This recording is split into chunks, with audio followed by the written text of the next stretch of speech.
Akkam jirtu Maatiyoon Abdii Akaadaamii Dhaabasaan jedhama. Keemistrii kutaa 11ffaa waliin Keemistrii kutaa 11ffaa kana boqonnaa lammaffaa waa'ee keemikaal boondingii waliin ilaallee kamiitiin turre. Har'a immoo paart 5 kan ta'e steps to write reduce formula akkasumas coordinate covalent boondingii waliin ilaalla. Part 5 kana keessatti. So at the end of this section you will be able to practice steps to draw loose structure for some covalent molecules. Jechuun dhuma barnoota keenya har'aa kanarratti steepii akkamiitiin loose structure molecules tokkoof barreessuu dandeenya kan jedhu example deeggaree waliin ilaalla. Akkasumas you have to able to illustrate the formation of coordinate covalent bonding using examples. Akkasumas coordinate covalent bonding akkamiin uumama kan jedhu example itti fayyadamnee kan waliin ilaallu ta'a. Kanaaf waliin turaasin jenna. So steps to write a loose formula. Loose formula molecules tokko akkamiin barreessuu dandeenya? Steepii qabna. Steepota arfan tokko qabna. Mee through that steps, steepota sana keessa dabarree akkamiin molecules tokko nuuf kennee loose structure keessa barreessuu yoo jedhe akkamiin barreessuu dandeenya kan jedhu waliin ilaallu. Steepiin jalqabaa determine total number of valence electrons. Molecules sana keessa valence electron meeqatu jira determine godhi isa jedhu ta'a jechuudha. Then sangaafa goonummoo valence electron molecule sana total valence electron akkamiin arganna? The total valence electron of a molecule is the sum of valence electron of for each atoms. Tokkoon tokko atomta molecule sana keessa jiraniitiif valence electron yoo walitti daanii total valence electron arganna jechuudha. Fakkeenyaaf for example so carbon dioxide osoo fudhanneeti. For example carbon dioxide osoo fudhanneeti total valence electron isaa meeqa ta'a ishee gaafa baasnu carboniin remember electronii 6 qabdi gaafa rabsinu 2 afur taati. Kanaaf valence electronii carbonii meeqa jechuudha 4dha jechuudha. Plus oxygen immoo electronii 8 qabdi gaafa rabsinu 2 6 taati. Kanaaf valence oxygen meeqa jechuudha 6dha jechuudha. Kanaafuu tokkooti isheef 6 yoo taate 2 immoo keessaa qabna waan ta'eef 2 times 6 jenna. So total meeqa qabaanna jechuudha 2 times 6 12 plus asii 4 qabna meeqa taate jechuudha which is totally 16 electronii taati jechaadha. Kanaaf haala kanaan steepiin keenya jalqabaa total valence electronii calculate gochuudha. Kanaaf total valence electronii molecule sana keessa jiru gaafa determine gaafa goonu for a polyatomic anions add 1 electron for each unit of negative charge. Wanti sun immoo anion dhufti. Anion jechuun wanta negative charge ta'e sun polyatomic ioniin sun anion yoo taate negative charge achi keessa jiru sanaatii fi total valence electron gaafa argannu have to sum up the valence the total negative charge sana sum up goonaa jechaadha. Fakkeenyaaf osoo polyatomic ion kana osoo fudhanneeti which is chlorate ion osoo fudhanneeti akkamiin valence electron ishee walitti daana kan jiru osoo fudhanneeti chlorine yoo fudhanne 17 qabdi. Gaafa rabsinu 2 8 7 taati. Valensiin keenya meeqadha jechuudha 7dha jechuudha. Kanaaf chlorineedhaaf meeqa qabna 7 qabna. Plus oxygeniidhaaf meeqa qabna? Oxygen tokkoon ishee valensiin ishee 6dha. Meeqa immoo keessaa qabna 3 qabna. Kanaafuu 3 times the valence electron of oxygen jennaan valence electron of oxygen meeqadha 6dha. Plus maal immoo jenneerra here add 1 electron for each unit of the negative charge. Polyatomic ioniin sun negative charge dha yoo ta'e baay'ina negative ion achirra jiru total valence electron irratti add godheen jira. Kanaaf yoo asumne negative ion irratti meeqa tokkodha. Kanaaf plus 1 jennaan jechaadha. Which is equal to what? Cheekoo meeqa 18 torbaffaan meeqa 25 kana faana totally 26 qabaanna jechaadha. Kanaaf total valence electron haala kanaan baasta. Yoo cation ta'e what about if it is cation? Cation jechuun yoo negative ion yoo positive ion ta'e jechaadha. Fakkeenyaaf ammonium ion yoo fudhanne kun cationidha. Kanaaf cationidha yoo taate maal godha? Subtract 1 electron for each unit of the positive charge. Total valence electron gaafa argattu polyatomic suni cationidha yoo ta'e jechuun positive charge yoo taate for each positive charge electron subtract irraati hir'isii. Fakkeenyaaf kanasitti yoo fudhanne naayitiroojiinii elektiroonii torba qabdi. Gaafa rabsinu 2 5 taate kan naayitiroojiinii baalaansii ishee meeqa jechuudha? 5dha jechuudha. Haayidroojiniin immoo baalaansiin ishee tokkittiidha. Haayidroojiniin immoo meeqa as keessaa qabdi? 4 as keessaa qabdi. Kanaafuu 4 times the valence electron of hydrogen which is 1. Kanaafuu maal jenna irraa waan ta'eef subtract 1 electron for each unit of positive charge jenna irraa waan taateef -1 jennaan jechaadha. Maaliif? Positive jechuun tokko ofirraa gatee jira jechaadha waan ta'eef. Which is equal to 8 electron taate jechaadha. Haala kanaan total valence electron baafan. Step tokkoffaan keenya determine total valence electron kan jedhu kanatti yoo baasne step lammaffaan keenya immoo maal ta'a? Write the skeletal structure or arrange atoms. Mean that akkas gaafa jennu maal jechuudha? Connect here it is. Connect the bond atoms with an electron pair. Electron pair isa fayyadamneeti ateemota molecular sana keessa jiran walitti connect godhee jira. By using a dash. Dash fayyadamti. Dash jechuun maal bakka buuti? Pair of electron bakka buuti. Akkamitti yookiis pair of electron jechuun talaadha. Yoo ishee kana wal qabsiisne maal bakka buuti? Dash tokko buuti. Dash tokko bakka buuti. Dashiin tokko kun maal bakka buuti? Single bondii bakka buuti. Kanaaf ateemota achi keessa jiran sana calqaba osoo double bonding jiraachuu danda'a, triple bonding jiraachuu danda'a. Osoo sanaan godhin connect the bond atoms with electron pair. Mean that with a dash. Mean that using a single bond. Single bond itiin wal qabsiisee jira. Example keessatti ilaalla. Mi'ammaaf step musa theoretical ilaalle example keessatti immoo kan waliin ilaallu ta'a jecha. Then gaafa kana goonu the most electropositive atoms usually occupies the central atoms. Eenyutu central atomii ta'a? Gaafa kana goonu fakkeenyaatiif amma osoo wanta kun fakkeenyaaf CH4 kun osoo nuu kennamteeti eenyutu central atomii ta'a?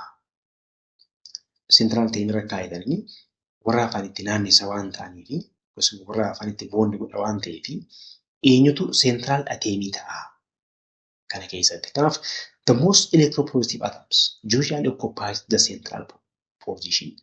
In electronegative less electronegative ta'e. Kana jechuun karaa biraan less electronegative karaa biraan jechuudha. Most electropositive jechuudha. Inni the central position qabaata. Except the hydrogen. Hydrogeniin garuu abbaa ta'eefaan relatively gaafa ilaalamtu electropositive yoo taate iyyuu maal ta'uu hin dandeessu? Central position qabaachuu hin dandeessu. Maaliif central position kan qabaatu akkasumas bondii gaafa central position irra kan taa'u yoo xiqqaate bondii lamaaf isaa ol uuma waan ta'eef. Hydrogen immoo bondii tokkotti ol uumuu hin dandeessu waan ta'eef even though it is electropositive relative to another, it can't be the central atom. Central atom ta'uu hin danda'u jechaadha. Kan central atom jiru bondii lamaaf isaa ol uumuu qaba waan ta'eef. Bondii lama uumuu hin dandeessu hydrogen waan ta'eef. Kanaaf central atom irra kan galu isa electropositive ta'edha jechuudha. The electropositive gaafa hin taa'amu the less electronegative jechuu keenyadha. So itti aansine stepping keenya egaa single bondiitiin ateemota molecular keessa jiran central position irraa isa more electropositive ta'e keenya. Then terminal irra immoo akkasumas caafarra immoo warra less electropositive ta'an terminal irra keenya maalii wal qabsiisna? Electron pair wal qabsiifna yookaas daashii wal qabsiifna. Daashii jechuun immoo single bondii tokko jechuudha waan taateef. Erga kana goonee booda place electron pair around the terminal atoms so that each has an octet. Aga isaan octetii qabaachuu octetii guutuu fi danda'anitti we have to put the electron pair around the terminal atoms. Takka single bondii uumsifneerra. Centraalii fi terminaalii single bondii wal qabsiisneerra. Then electroni irraa hafan immoo eessira keenya we have to put on the terminal atoms. Up to what? Up to their octet is achieved. Ammoo octetiin isaanii guutuufitti immoo maal goona? Terminaalii irra electroni pairing gaafa leen fakkeenyaaf akkana lama walitti aansine jechaadha. Lama walitti aansine we have to put electron pair around the terminal atoms up to their octet is achieved. Then assign your electroni hafi immoo jiraati. Assign any remaining electrons as lone pair around the terminal atom. Total electron keenya step tokkoffaatti kan baafannee jira. Totaalii sana keessaati immoo single bondiidhaan atiimota molecular sana keessa jiran wal qabsiisni irra. Then terminaal irra immoo peeriidhaatiin keenya irra. Electroniidhaaf immoo yoo jiraate assign any remaining electrons as lone pair around the terminal. Central atom irraa lone pair ittiin fayyadamnee keenya jechaadha. At the last, we have to check the octets. Erga kana gooneetii booda immoo octetiin guuteeraa kan jiru check goona. So, if the central atom has a fewer than 8 electrons, mean that's fewer than the octets, we have to make the multiple bond. Mean that whether triple bond or double bond. Kana goonee kaani central atomiidhaaf 8 electron hin guunne yoo ta'e, kan jechuun octetii hin guunne yoo ta'e, we have to make the double bond or the triple bond. Akkamiin immoo double bond fi triple bond kana goona? To form the multiple bond, when we say multiple bond, whether it is double bond or triple bond, it means that we have to move one or more lone pair electron from the terminals to the region between its in the central atoms. Maal gochuudhaaf? To form the double bond. Mee yaadota ammaa step wise haasofne kana let us go to through the example. Mee example itiin haa ilaallu.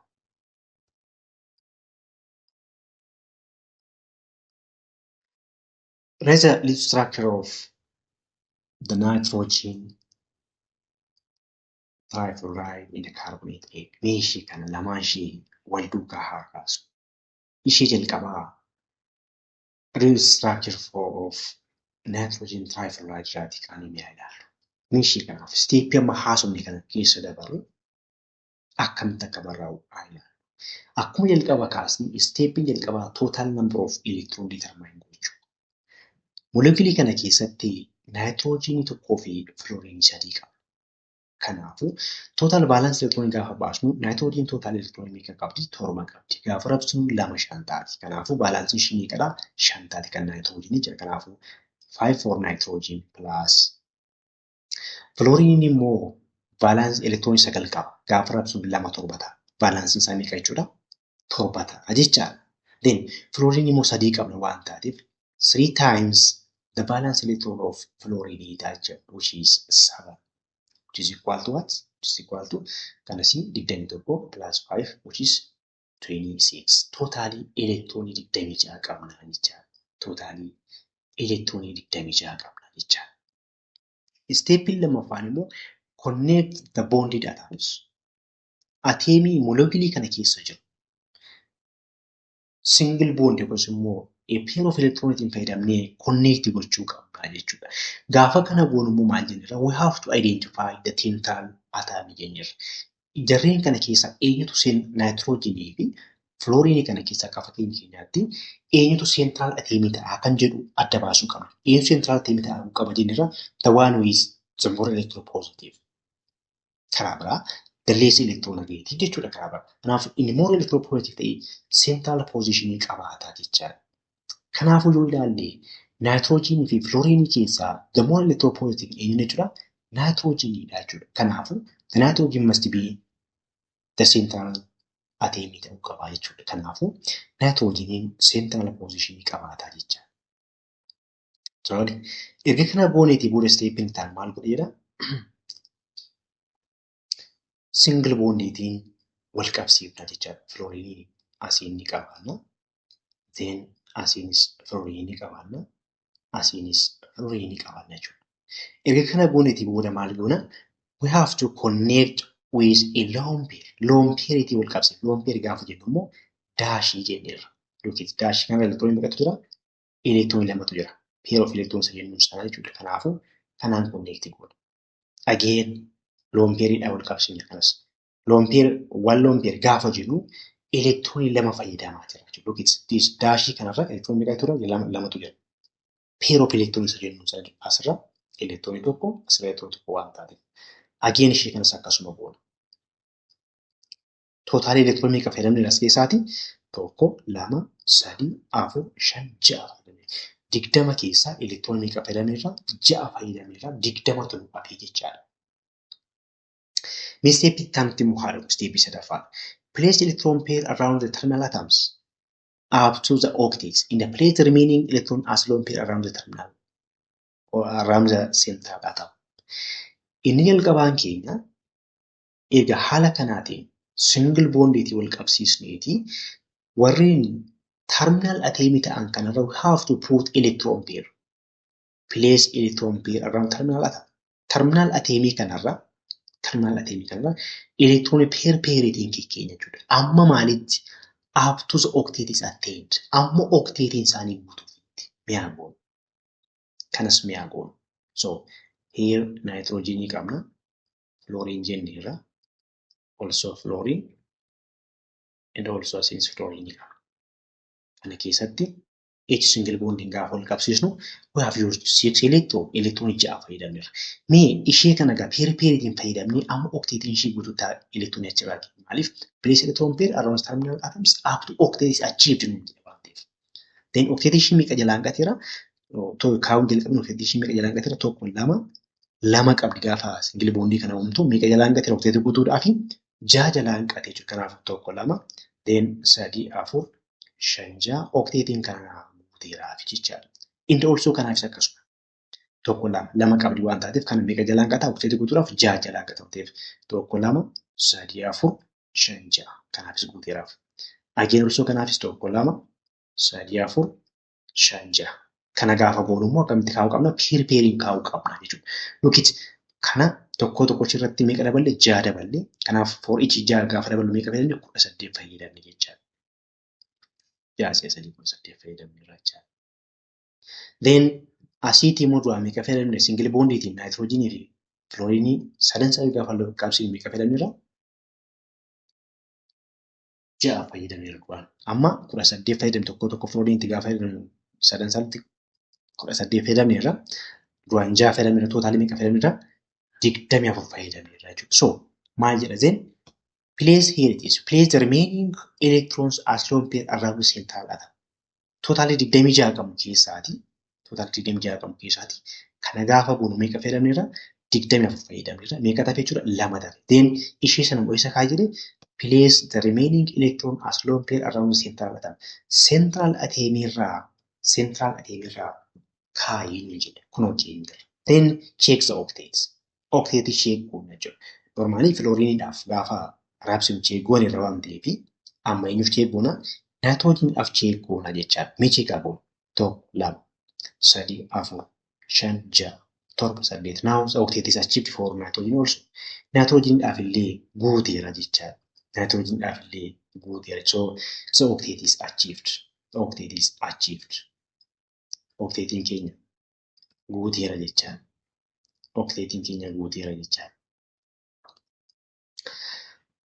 Example biraamuu haa ilaallu. Write Lewis structure for carbonate A. Carbonate A dhaaf simii akkuma nitrogen trichloride'aaf ilaalletti waliin haa ilaallu.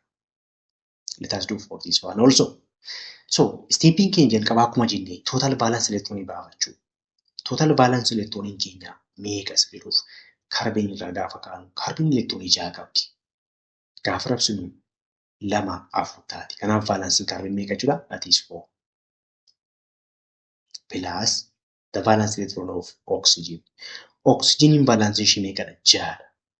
Oxygen meeqatu immoo asirra? 3 tu asirra. Kanaafuu 3 times the valence electron of oxygen which is what? 6. Again plus maal jenne irra jalqabaa gaafa step keenya gaafa ilaallu for each anion add the number of negative charge as the number of electron jenne irra waan ta'eef. Kanaafuu ishiin kun -2 dha gaafa jennu normally electron kan valence electron carbon jira, valence electron oxygen jira, additionally 2 alaa fudhateera jechuu keenya waan ta'eef. Add 1 unit for each negative charge jenne irra waan ta'eef you have to add 2 electron. In addition to the valence electron of carbon and oxygen, this has 2 extra electrons in that electron dabalataa 2 qaba jechuudha waan ta'eef. Kanaafuu keessaa 18 qabna. Ishee kanaan 2 20 tootaalii meeqa qabna jechuudha? Electronii 24 qabaanna jechaadha. Then step keenya tarmaanii connect the bonded atoms. Ateemota polyatomic ion kana keessa jiran connect gochuudha. Gaafa connect goonu we have to identify which must be the central atom. kamtu central atom ta'uu qabaa kan jedhamu adda baasuu qabna. The one is more electropositive must be the central atom jenneerra.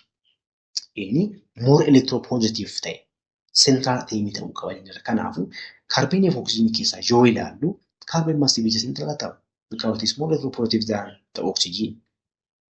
Central atom keenya kan ta'u carbon ta'a jechuudha. Kanaafuu mee connect haa goonu qaba. Then carbon qabna central jenneerra waan ta'eef. Then oxygen qabna. Again oxygen qabna. Oxygen qabna. Isaan kana connect haa goonu. Maaliin connect goona? Daashiin connect goona. Daashiin maal bakka bu'a jenneerra? A pair of electronii bakka bu'a akkasumas immoo single bondii bakka bu'a jenneerra waan ta'eef connect. Here it is connect gooneerra. Gaafa isaan kana connect goone electronii meeqa fayyadamneerra? 1 2 3 4 5 6 electronii 6 fayyadamneerra. Totaalii electronii 24 keessaa electronii 6 fayyadamneerra jechuudha. Stepin ta'an maali? Place electron pair around terminal atoms. Up to the octet is achieved. Terminal atomii keenyarra electron pairiidhaan amma octetiin isaanii guututti irra kaa'in jedhe. Meeshaa kanas faagoon. Then akkuma jalqaba kaasne kaarboniin sentraalii jirti.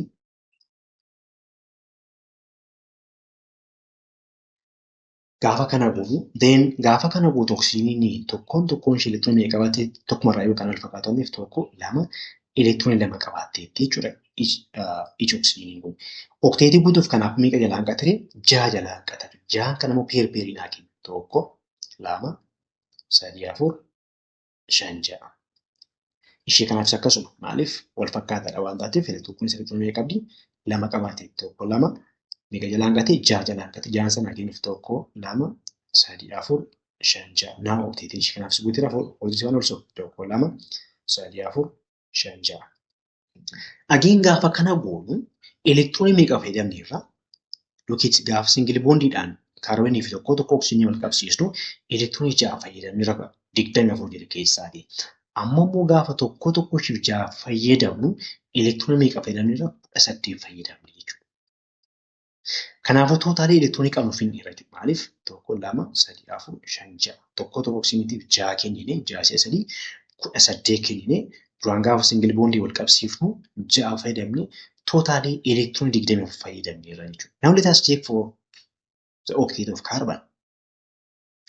Carboniidhaaf octetiin guuteera jedhu gaafa ilaallu 1 2 3 4 5 6. Carboniidhaaf hin guunne jechaadha. So maaltu itti aanaree? In this case gaafa kana goonu all 24 electrons were used. Octet is satisfied for the oxygen atoms. Oxygen of octetiin guuteera. But not for carbon. Carbon of garuu hin guunne. Yoo kana ta'e maal gochuu qabna? Step keenya lafaarratti maal jenne? Check the octet for the central atoms. If not, the octet is achieved.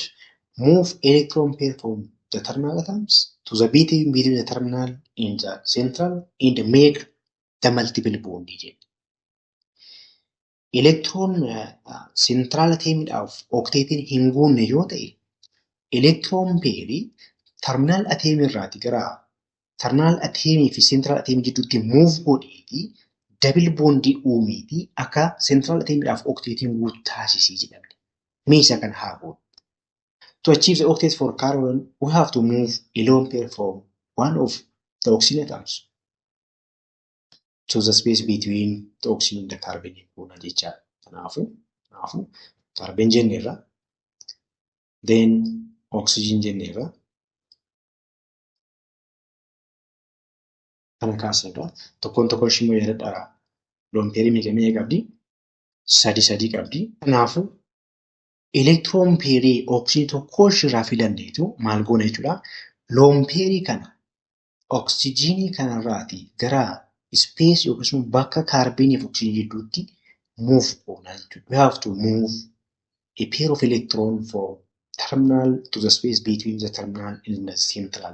Kanaafuu electron ishee kana sumatti dhiisneetu then electron oxygenii qabdu keessa ishee kana gara kanatti move goona jechuudha. Maaliif oxygeniifis carboniifis akka isheen tajaajila kennitutti jechuudha.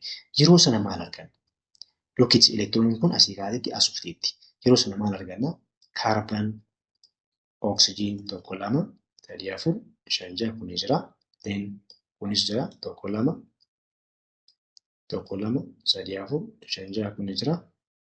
Then amma gaa asitti gaafa ilaallu kan oksijiin ishee kana kun jira. Isheen kunis jirti. Amma isheen asitti hafte kun jirti. Isheen kun achii hooti. Isheen achitti hafte jirti. Isheen muuf godhamte immoo as dhufti. Then ishee kana faana maal goote jechuudha? Kun lamaan walitti dhuftee maal uumte jechuudha? Elektiroon peerii tokko uumte jechuudha. Kaarbinii jidduutti. Amma maal uumne? Kaarbinii fi oksijiin jidduutti dabil boondii uumne jecha. Ammoo kaarbiniin okteetiin guuteera. Let us check it. Tokko lama sadii afur shan jaha torba saddeet. Now the octet is achieved for carbon. Oksijiinaaf durayyuu guuteera. Oksijiin hunda isaatti durayyuu guuteera. Amma kaarbiniidhaaf achieved jechuudha. Kanaaf kan akkamitti goone? Kan akkamitti goone yoo jenne elektiroonii oksijiin elektiroon peerii elektiroon oksijiin irratti muuf goone gara kaarbinii fi oksijiin jidduutti muuf gochuuti maal uumne dabil boondii uumne akka okteetiin kaarbinii achieve ta'u goone jecha. So now the octet is achieved for carbon atom. Haala kanaatiin Lewis structure molecuulii tokko draw gochuu dandeenya jechaadha. Qabxiin keenya inni biraan coordinate covalent bonding dha. Coordinate covalent bonding gaafa jennu maal jecha?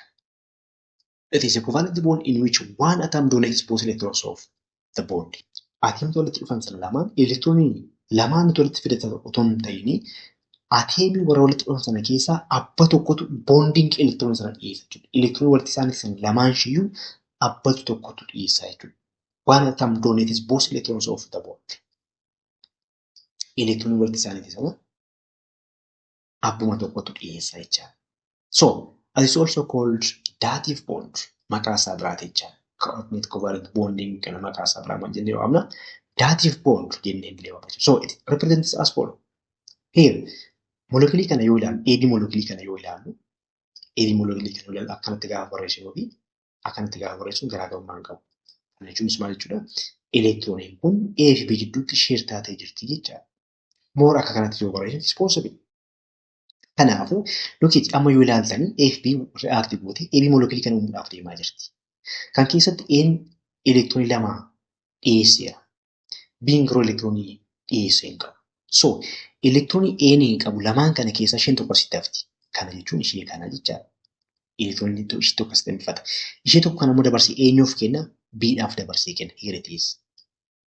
Kanaafuu then elektiroonii kun lamaan immoo jidduu kanatti sheer taatee A fi B jidduutti boondii uumti jechuudha. Kanaafuu yoo ilaalle elektiroonii A fi B jidduutti sheer taatee boondii uumti kan eenyutu dhiyeessu fi abbaa tokkotu dhiyeesse. Kanaafuu the bonding electron dominated by one atom kan jenneef kanaaf. So coordinate covalent bond is the bond in which the bonding electrons dominated by one atom kan jenneef kan jechaadha. Kan mee fakkeenyaa yoo ilaalle when ammonium ion formed from ammonia in hydrogen ion. Hydrogen ion irraatii fi ammonia irraati gaafa ammonium ioniin gaafa uumamtu look it isheen kun ammoniyaadha. Nitroogeniin elektiroonii meeqa qabdi? Baalaansii 5 qabdi.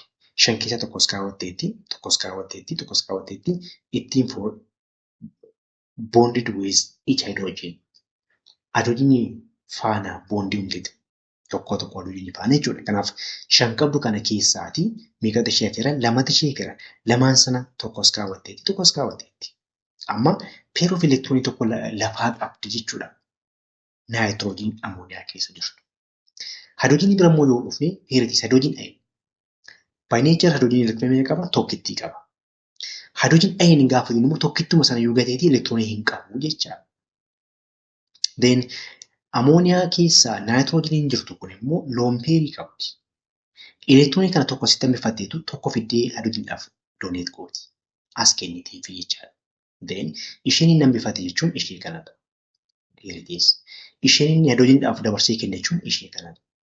Amma boondiin kun dhuftee nitroogenii fi hydrogen ion kana walitti hidhee jechuudha. Kanaaf boondii kana yoo express goone akkasuma boondii kana yoo haasofne the bonding electron jechuun elektiroonii nitroogenii kana fi hydrogenii kana walitti hidhe kun abbaa tokkotu dhiyeesse jechuudha. This pairing or bonding electron donated by the nitrogen in the ammonia.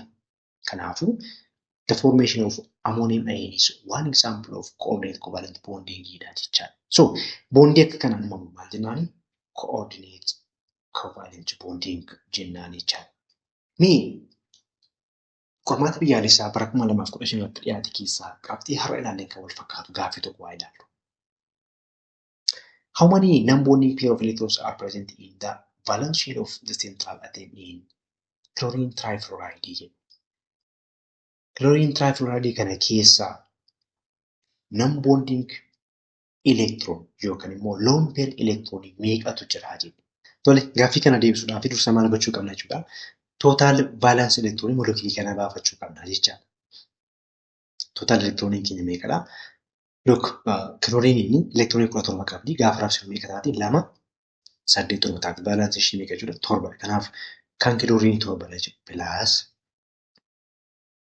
fluorine birammoo gaafa dhufnu fluorine electronii 9 qabdi. Gaafa raabsinu 2 7 taati. Again valence fluorine meeqadha? 7 jechaadha.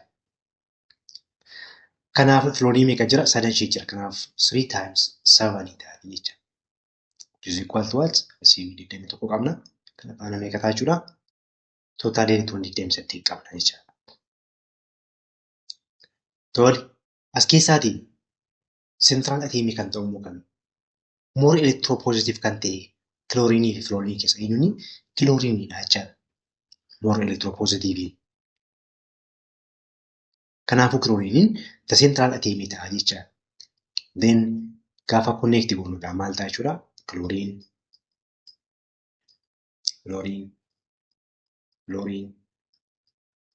ta'a jechaadha. Kana gaafa goonu elektiroonii meeqa fayyadamneera? 1 2 3 4 5 6 elektiroonii 6 fayyadamneera 28 keessaati. Then step in taanu inni we have to place electron pair around the terminal atoms up to their octet is achieved. Ammoo octetiin isaanii guutuutti terminal atom irraa elektiroonii pair pairing keenya jechuudha. Kanaaf fakkeenya fluorine kun yoo fudhanne elektiroonii meeqa qabaateetti? 1 2 2 qabaateetti meeqa tanqate? 6 tanqate. Kanaaf 6 kana pair pairing asirra keenya jechuudha. Amma octetiin ishee guutuutti octetiin immoo 8 guutuu waan ta'eef 1 2 3 4 5 6 amma octetiin ishee guuteefira. Kan kanas akkasuma wal fakkaataa waan ta'eef 1 2 3 4 5 6